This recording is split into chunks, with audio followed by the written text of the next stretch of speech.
I had a stillborn. I had to deliver during the Mhm. pandemic in a hospital, and having doctor's appointments where you're doing everything virtually, and then you're like, okay, there's a problem, and they like come into the hospital, and then they tell you Yeah, there's nothing they can do but just wait this out. This is where I said I'm not having conversations in the dark anymore. I would have yeah. been more of an advocate for towards my health and protecting my daughter. Welcome to another episode of Threads of Enlightenment. I think I'm going to enjoy this one, guys. But first, I want to welcome our guests because I know they're coming with a couple of things very expensive in my eyes. Time.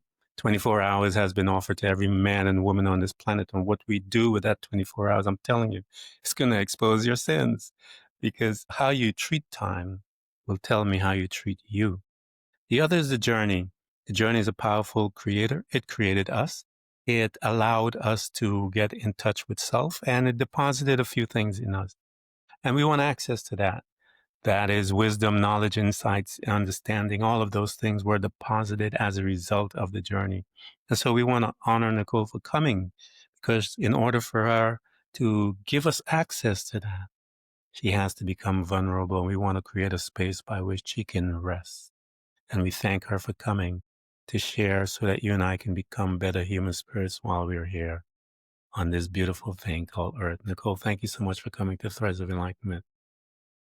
Thank you, Kim, for having me. I'm really excited to be here. It's an honor to have you here. I'm looking forward to our conversation. As you heard before, I mentioned that we usually ask this question on the onset, and it alludes to that office as a servant. And my question to you is, how do you serve mankind? I serve mankind by showing up and being myself, right? I show up being authentic and I don't apologize for it. It's sometimes it's quiet and reserved, sometimes it's loud and vulturous, right? And for me, I just show up as whoever needs me on that day, right? They might be going through the happiest day of their life, then I'm their cheerleader supporting them, or they might have just experienced the worst news of their life, and I'll be crying on the floor with them. And it's one of those things, it's almost like a mirror. I didn't realize that was my talent and my gift. It just happened to be like that's just who I am, and it could be from my own past trauma of picking up on other people's emotions, that I know how to hold space for them. So now what I really focus on is telling women to rest and allow themselves to feel those feelings, right? Because sometimes we push them to the side, go take care of everyone and everything else, and we never think about ourselves. And it wasn't until I had my own experience of taking care of everyone else and realizing no one was checking on me, I had no reason to be upset, right? Because I wasn't even checking on myself. And so that is very important, right? Is the rest and prioritizing yourself. That's how I show up. I think it is a byproduct of our journey. It is important for ourselves. The scripture tells us to love the Lord thy God with all thy heart and all thy mind and all thy strength, and to love your neighbor as you love yourself. And so you have to have this relationship with your God, loving yourself so that you can love your neighbor. And if you don't love yourself, you don't love your neighbor. People don't like that, but that's the truth. That's the word of God, man. You have dopamine and all those chemicals, but until you go through the journey and you fall in love with you and you turn to me and you tell me, I love you. I believe that because you faced you. And if you can fall in love with you, you can fall in love with me. So Yes, anyway, absolutely. go Because ahead. even Go when ahead. you said that, like, sometimes I think about like when I used to be very jealous of other people, right? Like I started looking at it as what am I making that about me, right? Is it because I'm lacking something? And just because I'm lacking, and for instance, I could be jealous of Beyonce being able to sing. Right? It's just not in my talent to sing like her, right? And I could just be thankful that she has that gift and be grateful for the gifts that I do have. And just being able to like mind shift yourself that way kind of really just sets the tone of like showing up with that higher self. Absolutely. One of our customs, because I call it the beginning of our beginnings, because this is where our trauma starts. This is where all of it starts. All the crazy things begin right here. The first location or first space that we visit as we land on this planet and we are told the program is, we have the family, within the family, we go to church, we have all these different entities trying to program you and I as to how we ought to think and so forth. And the first space that we hang out for a little while is the family. In this unit right here, we're going to learn some communication skills. We're going to learn how to manage our belief systems. Are going to start forming there. behaviors are going to manifest there. Our mindset, our what we perception is formed there. All of those wonderful things based on whatever trauma we are going to receive in this beautiful location that's called a family. How was your family? That's a great question because I've had to unlearn a lot of the stuff I grew up, right, knowing, and that comes down to, we don't talk about our family in public, right, and the drama behind the scenes and things like that. We show up in the pictures Yeah, with all the smiles, and I was the kid who didn't smile in the pictures, right, like, yeah. I would consider myself the black sheep because I wasn't with the norm of, you have to be the good girl and the quiet one, and we go to church together, and, we didn't go to church together. Everyone went to their own separate denominations, and it's fine. Like, I went to Lutheran school, my brother went to Catholic school, my mom grew up in Baptist, my dad just dibble dabbled. My sister was Pentecostal. So it's just like everyone had their own imagery of what church should be, right? So when you're starting the household like that and everything's supposed to be under the house of the Lord, or however, however your society shows up, right? However your culture shows up. And once you have that kind of turmoil to start, everything is confusion, right? So there's confusion on how to express your feelings, right? You can't be mad in the house. You have to abide by your parents because that's what the Bible said, right? We're going to be respectful of them. And then you see the discord that happens, right? And a lot of things, I'm like trying not to embarrass my siblings, but like, some of them just didn't come around anymore, right? They chose a different path. I didn't get to that point until last year, right? Where I was just like, I cannot continue being this respectful daughter, quote unquote, because I'm always respectful, right? I just can't be in a space where I don't feel like I'm being myself because I'm not allowed to be honest. I'm not allowed to be upset. I'm not allowed to catch an attitude. I can't tell you were wrong about the things you did. Even though I don't fault you for it, it was still wrong, right? We can still talk Uh-huh. about this is how I grew up, and it really hurt me and traumatized me, and it's like, "That didn't happen," or "That was a Tuesday," right? It's very dismissive, and it was one of those things where I was just like, "Oh, I can't keep doing this," right? I can't keep holding this in when I know there's another child suffering, right? I don't want my son growing up with the same anxiety that I have, right? So now I'm very outspoken about telling people, like, it's okay to speak your mind. You might you might have those people who are just not going to be your supporters on this, but you're going to help so many other people, right? Like, this is what God has put on my chest. This is where I feel peace. And it's scary to be here to do this because sometimes it does feel like I'm by myself. But at the same time, when I've had people reach out to me like, wow, what you're doing is very brave. And I'm like, okay, I have to do this. Yeah, we are called to be authentic, and people have taken the Bible and misuse it and start religions and abuse families, women. I mean, it's absolutely crazy. Attack empires. I mean, what do they do with the Bible? And they even take, you shall pick up serpents in your hand, and they have churches that have snakes running around the house. I mean, in the pews and people dying all over the Mhm. place. And I'm like, yeah, you're crazy, took the word of God out of context. So people Yeah. do all that stuff. And so I know about those households where you can't be yourself and God is telling us to be yourself, so he created us to be ourselves. And the whole religion is telling us we can't do that. So here you are in this mix. I've never seen a cauldron like that in my life of all these religions in one house. But let's go with this. So here you are in the midst of all of that. You have the traditions. The Bible says traditions of men make the word of God to none effects. You can't talk. You're the black sheep. You have to hold in all of that. You can't speak your voice. You can't be authentic, if you will. And you are in this mix, and you're growing up as an individual. What was your communication skills outside of home? Since you can't do all of this stuff in home, what Mm. were you like with your friends and other people outside of home?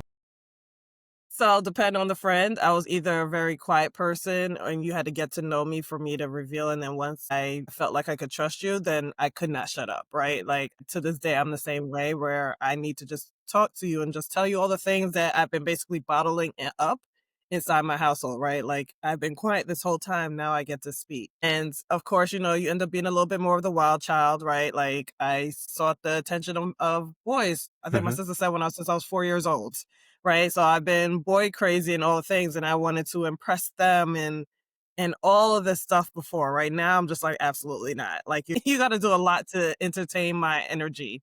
And because I realize it's me, right? Like, I realize I'm the fun one. I realize that it's not what everyone else is doing. It's just that I'm bringing the energy. And now, like, even now, because back then, yeah, if someone wasn't going along with me, I was getting upset, right? I was just so mad. You don't want to do stuff with me. No one wants to ever do anything, right? I had the whole abandonment issue.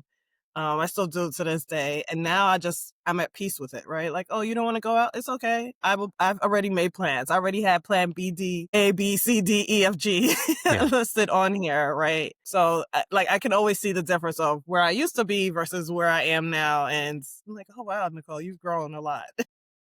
Well, that's growth. It's a beautiful thing when you have the 2020 vision, if you will, but going through it, if you will, where usually the first stage of trauma is that where we are going to try our best to manage it, survival mode.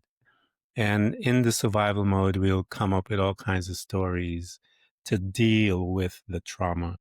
As you mentioned that you sought, you had boys problems. I guess you're attracted to the opposite sex. We find ways to deal with the trauma, and as we are finding ways to deal with the trauma, that same ways that we find is going to lead us all over the place in some crazy trouble. So as you're moving through life now, and you're getting to that major avenue, if you will, where we are going to make, I call it one of the very first crossroads, the major crossroads in our life, college or work. Which route did you pick and why did you pick that route? So for me, it will be I think it was my freshman or no, it was my sophomore year of of college, and I didn't get into my business school at my first college. You need a 3.0 to get into the business program. I had a 2.96.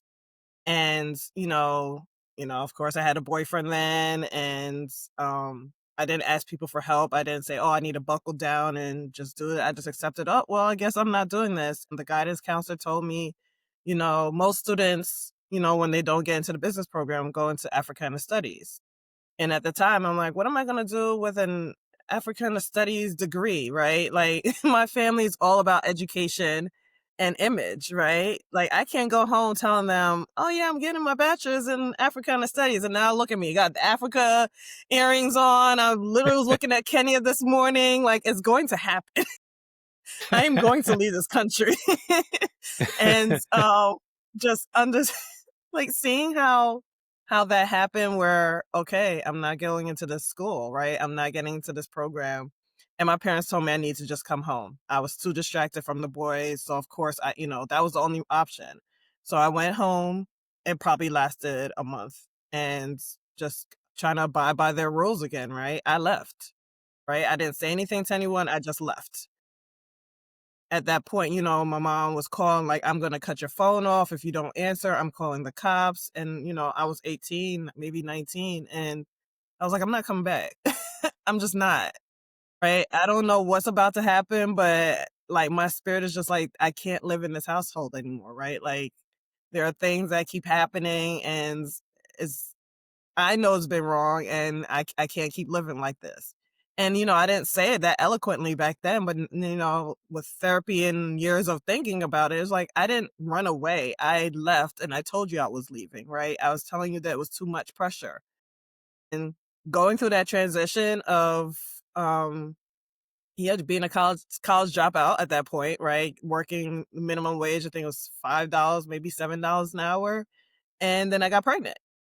Right? So you wanna talk about that defining moment? Like, my son Yeah, changed my life, right? It's yeah, 18 years, 19 years this year he'll be. And that was, "Let me get my stuff together," right? That's when it's like, "Okay, life is really serious now. I need to do things differently. I need to get a real job," right? I can't work at yeah, Walmart yeah. forever. I have to go back to school. So let me go find the job that makes the most sense. That was accounting, right? Accounting in 2008. Right? That was a nice Hmm. recession-proof job to go get. Yeah. And Hmm. I did all the things because, like, okay, now I have this profession that everyone wants me to have, right? I've gotten a degree and, and now I'm gonna get married to a soldier, right? So, like, it's like I've had these different defining pivot moments. Okay, great. I am a wife. I am a mom. I'm about to be a CPA. Yay. I've done all the work. Now I got a Yeah. job at the government, right? And I'm going really fast forward in my life. But like these pivots was okay, I get to have a job for the government and I get to work with my husband. Yay. How perfect is this? We're such an amazing couple. We struggle with fertility, but no problems. We're the power couple. And everything unraveled. Everything unraveled. And the life that I used to live just felt like the fakest thing ever, right? And like that's where this moment is now where Nicole, did you ever want any of those things outside of my son? All them other things? No, I did not. But because I wasn't trusting my intuition. Yeah. And I think that's like Talk where to I'm going me. with that. Is that lack of trust in Yeah. certain Talk to parts, me but the about parts that that. I did trust, it went really, really Yeah. well.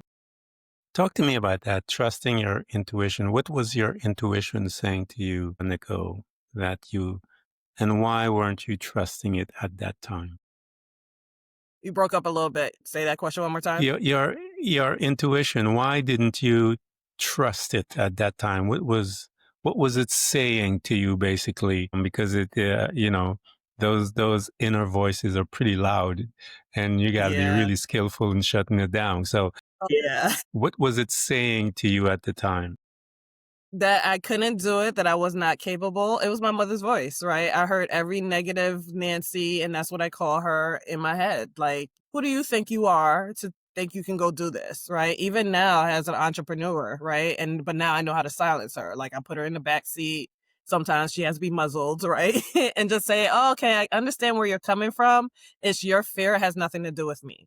Right. But back then it was just like I kept hearing it. And I'm like, why are you like this? Right. We're just gonna do this anyway. I think it's the defiant version of me, right? She's a little Hmm. rebellious. And if she hears Yeah, someone tell her to do something too many times, she's like, well, let me just go try it this way and see why it's so wrong. And then I'm like, oh, that's why they told me that. Right. Or sometimes it's, oh, okay, I trusted myself. But at least I feel better that I made my decision based on what the information I had at the time. That's the grace that I give myself now to this day. It's like you only have so much information to make the decisions you made back then, and it's okay. yeah, They got you here. yeah. Here you Okay. are, as you said, that you've gotten all the things. You're getting all the material stuff. And I try to tell people I've interviewed millionaires, multimillionaires, and I know friends of mine that some of them, money and material stuff is not the currency of the soul. It means nothing to him. He don't care. Don't care how much money you have. And we know this to be fact because we have millionaires that are committing suicide all day long. And so it is not a language that it understands and cares about. It is not the currency. And so when we have gained all the things that the programmers are telling us that we have to gain materialistically, because they tell us if we do all of those things, we are going to be happy. And so, Nicole, you have gotten all this stuff and you are not happy. Talk to me as to that period of your time, because now this is going to get a little serious because that annoying voice that is just there when you are quiet, when you're busy, and you have that little split second, it's there. When you're all over the place, it's there. Talk to me about that time as what was going on in your life and what was coming back in your mind that tells you, no, I'm not, no, this is not it. Talk to me about that time in your life and what was it that was causing the unrest in you? That would be July 18, 2020. I had a stillborn. I had to deliver during the pandemic in the hospital and having doctor's appointments where you're doing everything virtually. And then you're like, okay, there's a problem. And they like come into the hospital and then they tell you there's nothing they can do but just wait this out was the most heartbreaking thing I have ever gone through. And I always say, like, this is what changed me, right? This is where I said, I'm not having conversations in the dark anymore because had I been able to be vocal and outspoken, I would have been asking more questions, right? I would have been more of an advocate for towards my health and protecting my daughter, right? But because we all just talk about things after the fact that I was like, this, I can't keep doing this. And then sitting there and how my ex-husband was operating in the hospital just was not for me. And I remember looking at him at one point and saying, either this relationship is going to get stronger or this is the end of it, right? Like I knew in that moment what was happening. And even when I had her in my arms, like I'm going to make more of a purpose. I don't know why I keep going through this kind of heartbreak, right? So I can't keep living my life whatever the way it is because you can't keep doing this to me. And I was talking to God And when that happened, right? So yeah, now I take that message and I'm like, you have to take care of yourself. yeah. And so here you are, one of the most tragic things I've heard, especially with a mom, have to carry her baby that is is has no life, and you had to give birth to this unborn baby, this baby that had passed. When you changed, you mentioned therapy and so forth. Yeah, you were doing therapy. When you made that decision, okay, this is it. I need to change. And you were talking to God, and you had mentioned that some of the things he was telling you, you can't do this on your own because we all think we can, we do it on our own until um, we collapse because we are not built that way. We are built to have a relationship with God, and outside of God, we are going to collapse. So here you are, you collapsed. What did you do to begin to take the steps to now begin to move from where you were to where you are today? First, I cried a lot. Yeah, So I allowed myself to cry, right? Like I didn't try to bury my feelings when it came to Brooklyn is her name, right? Like I allowed myself to feel it. If it was just a random day, I took my naps, right? Like everything I needed to do in terms of mourning and grief, I did. If I need to be angry, I did. I wrote her a letter, and to this day, like I've apologized. Like I've gone through all the stages, right? But in the same process, I got a therapist was a virtual, so right, so we're still in the pandemic, and that was helpful, right? Helping me through my grief, but I only talked about my grief, right? I didn't talk about like my past trauma. So I knew that there was something there that needed to happen. And then I leaned into a community. Right? There was a couple of women who came together and were like, "Hey, you want to go get brunch with us?" And from there, we became like this wine crew, right? It was five of us, and we'll just find different vineyards to go once a month and we'll go have wine or then we turned it to dinners at each other's place and everyone would just gather and it was like a potluck and it was like it was healing me, right? It was healing me from yeah, having sisters and like having moms, right? All in one, like covering me during this trauma. And after that, I think I became obsessed with community because, going into college, like that's all I was. I was in networking, I was in clubs, I was networking to get a job. And I was like, "Oh, I love this. This is what I've been missing in my life," right? So now I'm in every networking event or community that I can find because I'm just like, "Oh, I just love having people," right? I love to have my space, but people is like everyone has a story and they just need someone to listen because that's all it was. I just needed someone to listen to my story. And that's why I love a community because you can all just come together and listen to one another and there's no judgment. yeah. That place is a safe place to find that and be self. And when you are allowed that opportunity, you grab onto it and hold on tight. As you found your community, and I always tell people it's very important to find your tribe because that's how we are designed. You find your tribe, and once you find your tribe, you are going to be able to rely on others as you're going through some of the dark spaces and as you're moving through. And here you are. Now you're going to go through the therapy. You said you just focus on the grief aspect of it. When you began to look at self, because there's this big monster sitting back there on you that you have to deal with from your childhood, because you're gonna have to go face this thing. That's why I tell people I don't have respect, and I need to calm down. I always ask God to help me out with this. I don't have respect for people who are cowards that don't want to face themselves, and because that's all I can tell is that you're a coward. If you can face yourself, because we all have to go and face ourselves. Jesus had to learn obedience, the scripture tells us. You got to go in there and learn. You're on your own. And if you can't do that, I just don't have the patience or time for you. I don't want you to be around me because you're a dangerous person. So here you are. you're going in and you gotta go and face that. And there's this little girl waiting for you. What did you see when you began to excavate and look for her? What was that thing that was holding her in those cages, in those memories, in those feelings, in those behaviors? What was it, Nicole, that you started to witness as you're diving and delving into yourself? So last year, I got my coaching certification through the Emily Gibson Coaching Mentorship Program. And one of my peer coaches, because we used to do peer coaching, her name is Dr. Carrie Barlow. And she had me tap in and witness this little girl, right? This little girl was Mhm. sitting on a bed listening to all the noise of everyone arguing on the other side of that door, right? All the family turmoil that was happening. And she's just sitting there and she's playing solitaire by herself, or she's playing, she got her plastic bag with her bingo set ready to play because she's just going to play her games on her bed. And she's like, I just want someone to hear me, right? Yeah. I just want someone to hear what I have to say, right? This is, no one ever listens to me. No one's ever here for me. It's just me having to listen to everybody else. And so I had to tell her, I hear you. What is it you need to tell me? Right? Like, I'm here to protect you. And it was like almost I remember as a child seeing someone always overlooking me, right? On that bed. Like, it's gonna be all right. We're gonna figure this out. Like it's gonna be okay. And for me, I think that's what she needed. She needed a reminder that, okay, you have a voice. What is the problem? Like, what is it that's going on in this moment?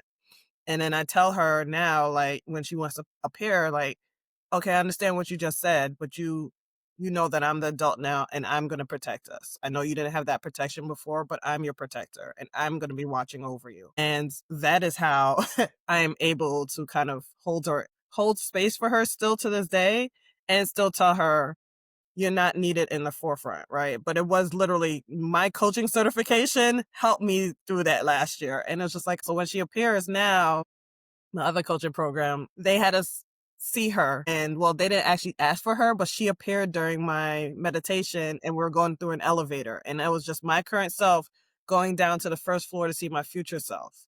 And along the way, I saw my childhood self, right? I saw the inner child and I was like, oh, of course you're here. Come on, let's go. Right. And we go down to the basement and I look at my future self and, we're told to ask our future self a question and she says nothing. And I'm so annoyed. I'm like, of course you wouldn't say anything. And I thought about how who I am currently would probably not even listen to her advice, right? I would do something opposite because that's what we talked about my younger self, right? She's very rebellious. And so I'm very frustrated and I'm walking back to this elevator to go upwards and I realize my inner child stayed behind with my future self, as if to tell me it's okay to leave her. We don't need to carry this turmoil that you've been dealing with anymore. Mhm.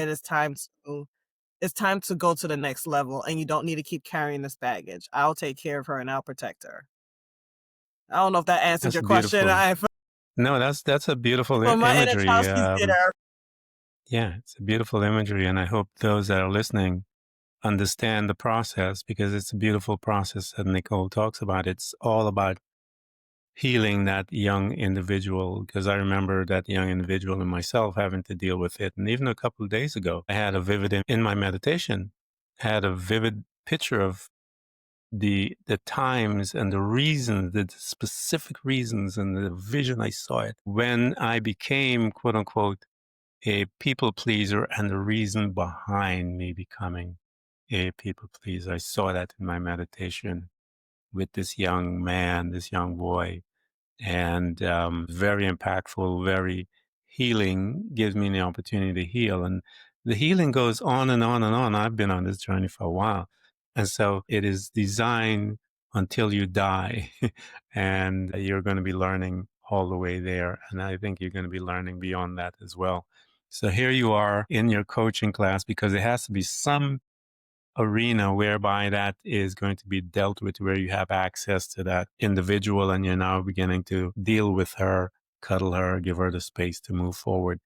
As you went through all of your training and your healing, if you will, how did it begin to lead you? Because I know what happens, lead you into the servant aspect of your life now, where you went through the coaching and now you're able to provide in your coaching individual stuff, grouping, you have your luxury retreats and stuff like that. I need to go and take one of those luxury retreats myself. Yes. But here you are. How did that manifest, Nicole? How did that symmetry took place in your life? So I've always loved traveling. I've had a passport since I was 2 years old. Growing up, I only knew to use that passport for funerals, right? My family did not take family vacations together or anything like that. We went with one parent to this funeral, you went to that parent, you went to this thing with that parent, right? So that's how I knew it. And as I became an adult, I knew travel was just what I needed. Travel every time I came back from, I was 8 years old, and my best friend's family took me to Barbados. And we used to go every morning, every night down to the beach because they were like right on top of a cliff. And I remember the peace at 8 years old to this day. Anytime I look out into the water, I remember that girl and how much peace she has now. So everything I've done, I'm like, how do I get this for everybody else? Right? I'm not the angry New Yorker Jamaican girl anymore. I am a very calm, mellow. I try to be, right? Like 90%. There's a 10% she comes out, and that's okay. But for the most part, I enjoy peace. How can I incorporate this for everyone else? And everyone else is just so busy. I'm like, how can I make your life easier? I used to be the person who would just volunteer to go take someone else's kid. Hey, you want me to watch your kid for a while? Or, if you have all these activities, let me help you in some way because I only have one. And I remember when I was a young mom and everyone helped me. So I'm going to pay it forward. And so those two things is the servant heart, right? Like I just want to make everyone's life easier because it might be the people pleaser in me. But at the same time, I saw how much a smile or how you could see someone's the weight off their shoulder. You see their face look lighter, right? Just because you gave them help. And I think that was what I needed, right? I was like, if someone had just reached out and said, do you need help? And I said, yes, I will feel so much freer, right? So how can I incorporate all of that? And that was how CPA coaching came about. It was just like, oh, God has literally been placing me in these rooms because I start off as a travel agent with a network marketing business and I still have that. Hmm. And I was led to narcissism and then learning about, I was like, why are you telling me about this information? Like God just kept giving me these algorithms and I'm like, are you listening to my conversations? And it was like, listen, if this is how it's meant to be, then follow the path. And when I say I went every and anywhere, I went to Salt Lake City, Utah to on a conference to Malibu for my retreat, right? And then I just got back from Huntington Beach from another summit, but it was still a retreat vibe, right? We were still on the Yeah. beach and I'm able to go inward. I'm able to have a conversation with God. I'm able to walk with him and see him walking with me and realize that he has never abandoned me and realizing that it does not need to show up the way that everyone else has told me he needs to show up. I think that is why I'm so focused on how can I bring you back to yourself because you need to have that conversation. A lot of us have moved away from that. We stopped listening to ourselves and to the Lord. Yeah, it is. I mean, that's why he made us so that we can have individual relationships with him. And in order to do that, a lot of us, we we have these positions or these roles: mother, father, employee, employer, all these roles, friends, and whatever. And we're so busy with all of these roles. And very rarely do we focus on self. Not until a crisis comes, and then the crisis makes us aware, wait a minute, I'm spending all of this stuff and I have no reserve within the self to sustain the self. And I had to learn that as well.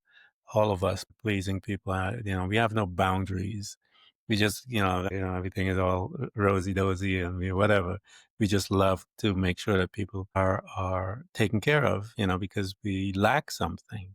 Until we learn the boundaries and we began to put some boundaries, and the boundaries are there to protect us, but it also teaches those that are out there that are trying to take advantage of us that we have limits and that you can't go past here and so forth. And there's a degree of respect once you begin to lay them out that they notice it'll change and say, wait a minute, you can't do that. And so that's a process that we all have to go through in our life to get to that space. So here you are, God, and I keep telling people the same thing, Nicole. Everything you do in life, God will use it again. Don't worry about it. If you work at McDonald's, some of those things that you use, and you said Walmart, customer skills, customer service skills, all that stuff, you're going to use all of that, in Yes. your life when God calls you, because he doesn't, he's not a wasteful God. And so he will use all of that you've gained, those skills that you don't think you have gained. He knows how to use it when the time is right. So I always tell people just hang in there and it will be used. So here you are going, you're traveling all over the place now. Um, you have your entrepreneurial business. You're doing all the things that the others, I'm sure, looking at you going, how is she doing that? And your relationship with God, you're focusing on self and all of these different things.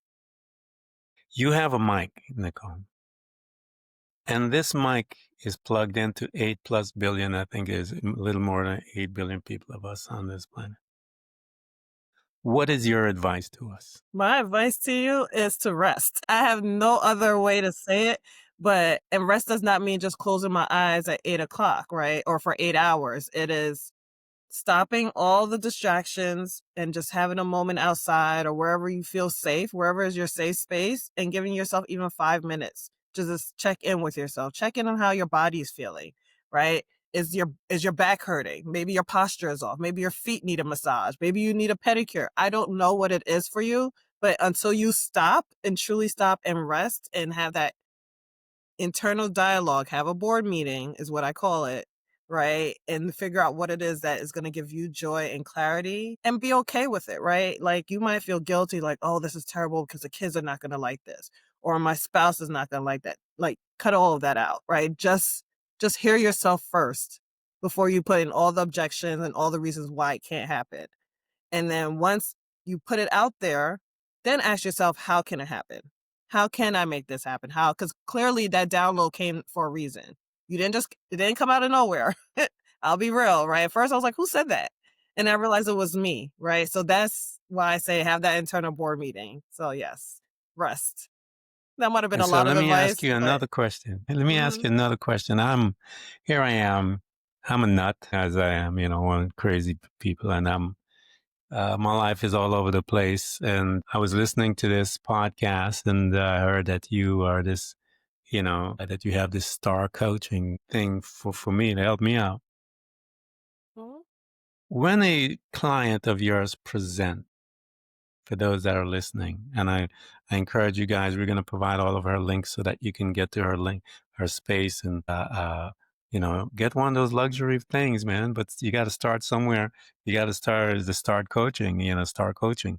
Get in there so she can help you out to find your way because she has been through some stuff and she has some stuff that is wisdom, knowledge, insight that will be able to save you some time, if you will, so you don't have to suffer. Here you are. I'm your client. I showed up. Uh, what what am I supposed to expect? I want you to do me a favor, because as you are going through your class, your coaching, you're now going to still, even though they're giving you the outline, you're going to have your personality and your things that you tried and worked, and that is as proven, good in your life. Once you have developed your process, what is that like when someone shows up? Because you are your first client. So talk to those that are listening to us so that they will have an understanding as to what to expect once they sit down with you. Yeah, so we start with an assessment or an audit, right? And see what's going on in your life and writing down all the things that you have going on, right? From your kids' activities on their calendar to the volunteer birthday party you just decided to sign up for and said yes to that you really didn't want to go to, right? And we're listing it all out and we're identifying what are the ones that are like draining your energy, right? Which are the ones that are lighting you up and you want to keep around, and which are the ones that we need to reassess and say maybe we don't need to have them, maybe we need to do a little auditing and cut some things out, right? Let's do some inventory of that stuff. And then from there, right, we look at, okay, this is what's left over after we've gone through that audit and saying, well, why are we showing up for all these things? What is the reason, and determining what that purpose is, right? So we did the awareness and the audit, and now we're ready to make this change, right? That's that C. The P, that purpose, is determining why we're even doing it, right? Are we doing it because we want more money? We want more financial freedom. We want, like get down layers, not just that surface layer of, oh, I want to have a vacation with my family, but why? Because you didn't grow up as, with it? Or is it because You never got to see your parents take a vacation, right? Is it because that was something you did? What are the reasons? And once we understand that, it's like, okay, now we have a goal in mind, an actual attainable goal that we can look after. What are the actions we're going to take to get that, right? What are those? That's the A, right? What are the actions that we can take after that? That's when we strategize on what that looks like for you. So if it's your business, maybe you need to add more marketing to it. If it's your life, maybe you need to cut down a few pounds. I don't know what it is until you have that conversation with me, but that's essentially how the framework works. Take me to one of those meetings, one of those locations. And I tell people, excuse me, only servants get to witness this aspect of a birth, a spiritual birth, if you will. And that is when someone presents to us and we have an opportunity through conversation, we are able to ask them questions, and the questions will always locate them, as Jesus did with the man at the pool of Bethesda. The data says that the angels come and tap it at a certain year and a certain time, and whoever touched the water gets their healing and stuff. And it says that Jesus shows up on the scene, crippled people all over the place. He looks at this man and he says, "Hey, do you want to be healed?" What a strange question, since he's hanging out by this pool. But Jesus asking that question because he had to locate the man. Did you give up? Where are you in your need um, about this thing? Yeah, are you complacent? Where are you? And the man says, while I'm trying to get to the water, and Jesus located him and knew that the only thing that was separating him from his healing was the distance, because he kept moving to it. He says, while I am going, and Jesus looked at him and says, rise, pick up your bed and walk, because Jesus saw where he was. He was ready. He was wanted it, and Jesus was able to get it. So when Nicole comes and she begins to ask you those questions, she will locate you just like that. And once she locates you, she'll know what to say after that. And that journey, talk to us about that journey and that changing of a perspective from one of your clients. And that's what Jesus did. He just changed his perspective and bring him up and he began to walk. So talk to us about one of those. Which one ever comes to your mind, and what happened to that individual once you were able to move them through? So I have one client that she really felt like she could not take care of her new business that she had, she went full-time entrepreneur after working somewhere else, and she has 4 children special needs, and they had just moved to another state, and her husband was still commuting back and forth, and she just felt like she couldn't do it all, right? And I'm like, well, hold on, why are we trying to do everything? Right. And when we looked at that audit, some of it was we're on the phone with some of our family members listening to their pain for 2 hours. Right. So I'm Hmm. like, okay, that's 2 hours, not just of you like listening to their conversation, but it's also the energy that you're taking in. Right. They're going through all this turmoil. So now you are in this turmoil trying to heal them. And now you don't have the energy for your children. You don't have the energy for your spouse. You don't have the energy for your business. Of course, it's going to show up this way. Right. So in your mind, you think your business is not growing. And it's like, no, we just need to stop and take a pause. Right. And look at what we really don't want on our plate. Right. So that was one thing we cut out. And another thing was to how can we make our business more efficient for us? And I said, work smarter, not harder. Let's use Yeah, ChatGPT. Right? yeah. ChatGPT is here to save us for some things, right? Everyone thinks the AI is going to take over the world, and no, because the AI does not have my sauce, right? Like, yeah, I could put something on a stove instead of on a fire, right? It's just a tool to make things a little bit faster and more efficient. And once I showed her that, like watching her face, just like I've been sitting here trying to make this newsletter like the most perfect. And it's like, no, just launch it. Just get it Yeah. out there so that way you have the confidence. And like to see her now be like, okay, I've been using ChatGPT. And I'm like, I know you have. I know. Like I just wanted to make your life easier, right? I'm not doing anything complicated. I'm not doing any like yes, we do breathing exercises and things like that. But at the end of the day, that you came here with this, I can't solve all your problems. But if I can help you solve one for the day, then my job is done. That is awesome. Again, guys, we're going to put all of her links together so that you can have access to Nicole and get into her space, learn from her so that you can change your location as to where you are in your life, your current situation. And this is why we bring people on here at Threads of Enlightenment so that you can have access to them. And those that are needing to change and wanting and desiring to change where they're at, here she is We're going to give you all the data so you can get to her. Nicole, thank you so much for coming to Threads of Enlightenment. Thank you so much for having me. I had a great time. It was an honor. Thanks for tuning in to Threads of Enlightenment with Ken Primus. Hopefully you're now feeling more empowered to overcome the challenges in your life, whatever they may be. Share that inspiration with others by telling them about this podcast, rating it, and of course, remember to subscribe so you don't miss a single episode. For more connection, you can find us on Facebook and Instagram by searching for Threads of Enlightenment. Until next time, stay enlightened.